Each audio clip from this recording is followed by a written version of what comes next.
আমি ইয়াতে নিমখীয়া পোলাওৰ ৰেচিপিটো বনাবলৈ গৈ আছোঁ। প্ৰথমে বাসমতি ৰাইচ মই ইয়াতে প্ৰায় 250 গ্ৰামমান লৈছোঁ আৰু বাসমতি ৰাইচখিনি পানীত প্ৰায় 30 মিনিটমানৰ কাৰণে তিয়াই ৰাখিব।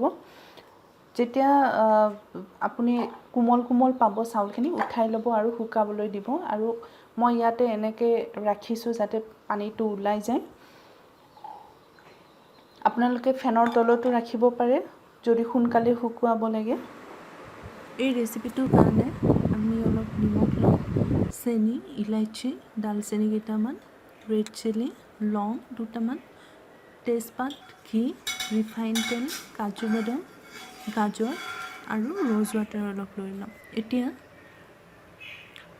যিখিনি চাউল শুকাই গ'ল সেইখিনি আমি অলপ সময়ৰ কাৰণে এটা কেৰাহীত ভাজি ল'ম আৰু ভাজোঁতে আমি ৰিফাইন তেল দিম আৰু তেতিয়ালৈকে ভাজিম যেতিয়ালৈকে ইয়াৰ ৰংটো অলপ ৰঙচুৱা হৈ নপৰে। এতিয়া আমাৰ চাউলখিনি ৰঙচুৱা হৈ আহি আছে লাহে লাহে। আমাৰ চাউলখিনি ৰেডি হৈ গৈছে। তো এতিয়া কি কৰিম, এটা কুকাৰত অলপ ঘি, 1 চামুচ ঘি লৈ ল'ম। তো ঘি ঢালি তাৰ ওপৰত আমি 1 চামুচ চেনি লৈ ল'ম যাতে আমাৰ পোলাওটোৰ ৰংটো অলপ ৰঙচুৱা হৈ পৰে। আৰু লগতে আমি ড্ৰাই চিলি দিম, তেজপাত দিম, ইলাইচি কেইটামান দিম, লং দিম আৰু এইখিনি অকণমান সময় আমি তেলত ফ্ৰাই কৰি ল'ম।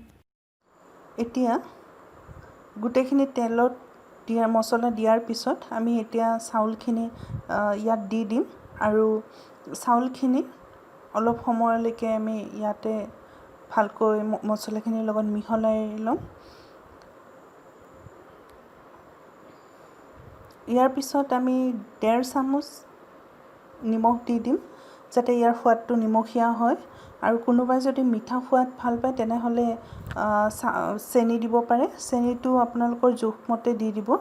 আপোনালোকে কেনেকুৱা ধৰণে কিমান মিঠা খাই ভাল পায় সেই ধৰণে ইয়াতে চেনি দি দিব। এতিয়া মই নিমখ দিয়াৰ পিছত এই চাউলখিনি মই ভালকৈ মিহলাই ল'ম আৰু মই উতলাই থোৱা পানীখিনি ইয়াতে ঢালি দিম।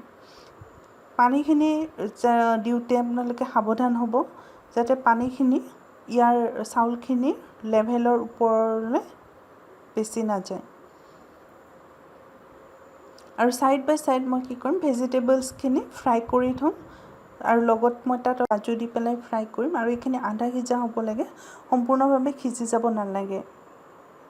এতিয়া চাউলখিনি মই পানী দিয়াৰ পিছত ঢাকনিখন লগাই দিম আৰু এটা চিটি যোৱালৈকে ৰৈ দিম আৰু এটাতকৈ যেন বেছি চিটি নলগায়।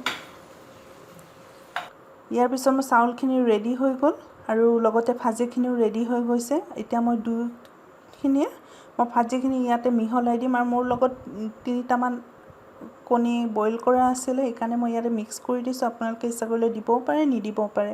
আৰু শেষত মই অলপ ৰ'জ ৱাটাৰ ইয়াতে পেলাই দিছোঁ। এতিয়া গোটেইখিনি মিক্স কৰি দিছোঁ আৰু আমাৰ পোলাওটো ৰেডি হৈ গৈছে। আপোনালোকে খাই চাবচোন কেনেকুৱা পায়, নিশ্চয় ভাল পাব। ইয়াৰ সোৱাদটো খুবেই ভাল।